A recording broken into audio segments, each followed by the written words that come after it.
Hello, how are you today? This is Shan from shanmerchant.com.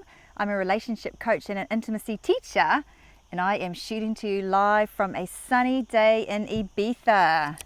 Hello everyone. So I wanted to get on today and shoot a little video about why you don't want to be your man's therapist, so your boyfriend's therapist. And firstly, before I get started on this topic, which is a great question, I got that today actually, I just wanted to say, if you like my content, please help me out by subscribing to my YouTube channel, because I am brand new entering the world of YouTube. I've been shooting videos on and off for the last couple of years on Facebook. You can find me there under the name of Shan Merchant, and I've just recently come onto YouTube, so you'd really help me out actually if you can subscribe to my channel. Great. Okay, so let's get started. So I wanted to talk to you a little bit about why it isn't a good idea to be your husband, to be your partner's therapist, to be your boyfriend's therapist.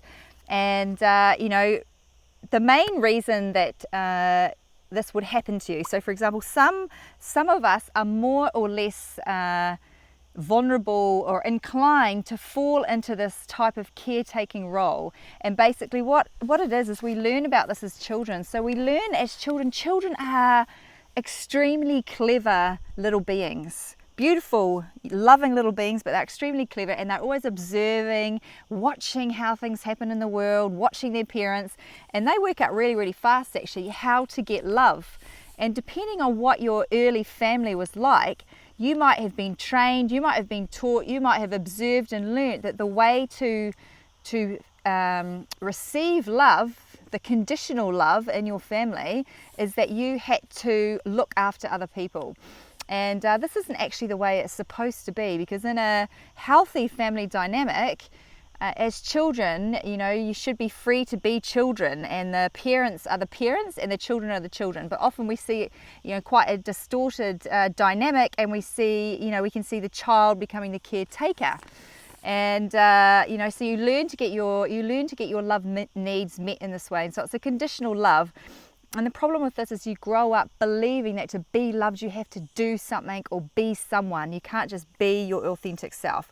And you know, if you've been watching my videos before, you know, my background's in psychotherapy, and my main teaching is I want you to be able to be authentic. I want to help you to be authentic in relationships. So to have a voice, to be able to express yourself, so to be able to be in connection with your needs and be able to speak them, and also to be able to ask what you need in relationship and have your needs met. And so this is really, you know, the foundation of a healthy, loving relationship. And so what happens is, you know, let's say as a child you learnt to caretake, and so then what you do is you have this template, and unchallenged, you take it into adulthood. I have to have a sip of my water because it's a really hot day today actually. It's in the 33 degrees Celsius, so it's very warm. Right, so you learn how to, you learn how to do this, and what this is you're taking responsibility for other people's feelings, and you're having to hold other people's feelings, and we call this the disease of the lost self, because you're not able to be yourself, because what you're doing constantly is you're always like caretaking others, managing their feelings, listening to their feelings, meeting their needs, and all of this at the cost to yourself, because you're not able to get your own needs met. You're not able to, you know, there's no space in this type of relationship for you to get your own needs met and to be able to express your feelings and to be really seen, you know, to be seen as in your unique selfhood. And this is one of the most fundamental needs and desires and longings that we have as a human being, is to be really seen. And so, you know, the caretaker is like a distorted form of love actually. And you know, often I work with women, and they'll be like, you know, I just need to feel needed, and this is again a distorted type of love, because they feel that to be needed is to be loved, and actually, you know, that isn't real love. That's a distorted love. And real love is actually that you don't have to do anything. You just be. You can just be your authentic self. You don't have to act in a particular way. It's an unconditional love. It's loved because of who you are, not because of what you do or how you have to behave, or because you're going to hold me and listen to my feelings. You know, it's like you don't have to do anything, and that is just such a beautiful place to be, and that is really what love is.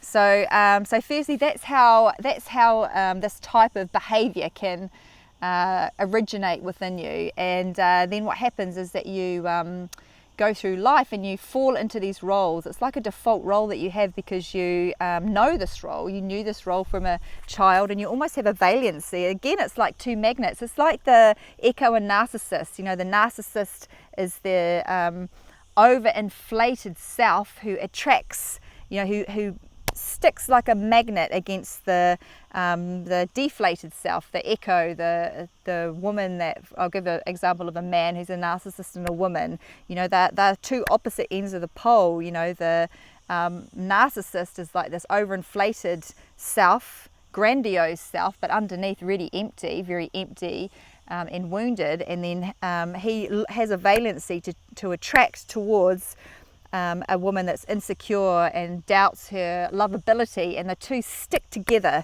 It's like a cement, they stick together, and it's an incredibly wounding relationship, as many of you know, because I know I get a lot of women write to me that have been in narcissistic relationships. But the other type of relationship where you have a valency is the caretaker.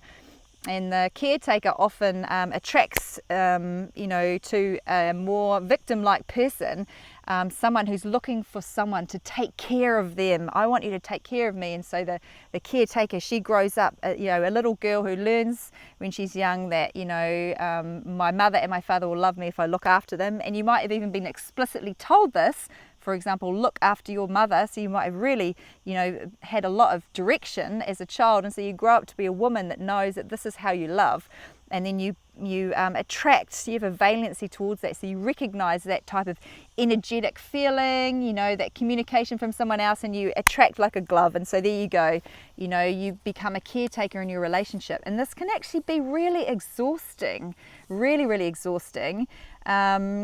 And also, you know, I often see it where, you know, there'll be I'm going to use the woman as an example. You know, the woman will be in a relationship and she's fallen into a caretaking role in that relationship, and so it's all about, you know, looking after the other person and meeting their needs. And so, but that's always at the expense of her own needs. And so she has to repress her own needs, and also, you know, feels that, you know, the partner, because she's always looking after him, he can't hold me, he can't hold my feelings. And so you almost develop this way of behaving where you're protecting the other person against your feelings, and you feel that you can't share these intimate parts of yourself, and so it prevents you having this really deep relationship.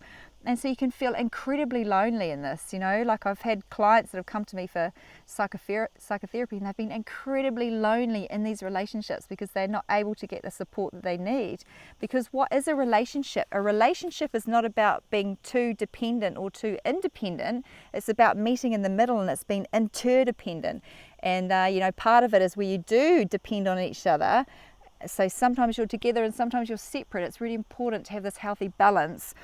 But, you know, when you're being your boyfriend's therapist, or, you know, really in that caretaker role, then, you know, that's an imbalance. And so it can end up, you can feel really lonely in that relationship or really resent them. And then the other thing that I would say is, if you get into this type of dynamic in a relationship, it's often more like a parent-child dynamic. That's what the energy sort of feels like that. And so, you know, you're the parent, they're the child, they're the ones with these big feelings. You're the one that's always meeting them and holding them and listening to them, and it's very imbalanced.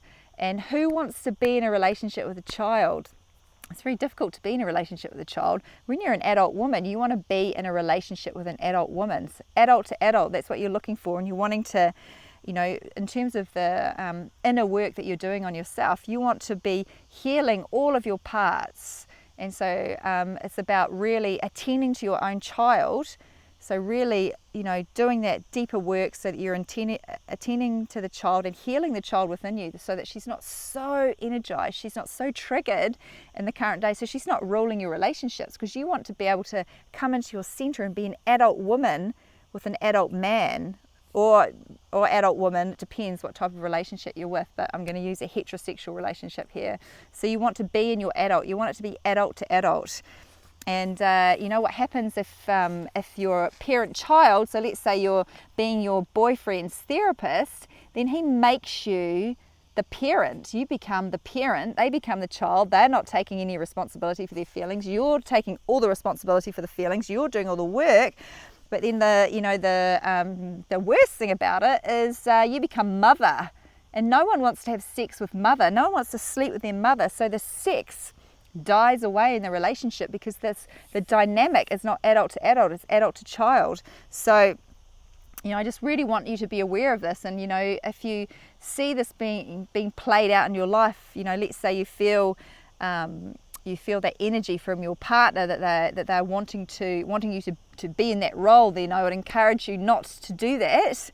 You know, what's more healthy is that they see their own therapist, or if you know that this is in your history, you know that you've historically you've been the caretaker, then this is your edge, isn't it? This is what you need to work on so that you don't fall into that type of pattern again, because you want to be an adult woman in her full, fiery, embodied fullness, in touch with her sexuality. You don't want to be mother.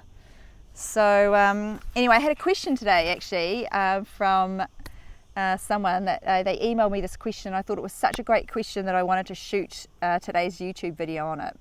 So I hope that found, there you go. So even me, I get my words mixed up. I hope that you found that useful. If you're interested in doing any of the deeper work with me, I've got a great coaching program called The Art of Relationship. I think there's the link. I'll put the link actually on my YouTube channel, or find me on Facebook. But anyway, wishing you a lovely day. See you all soon. Bye.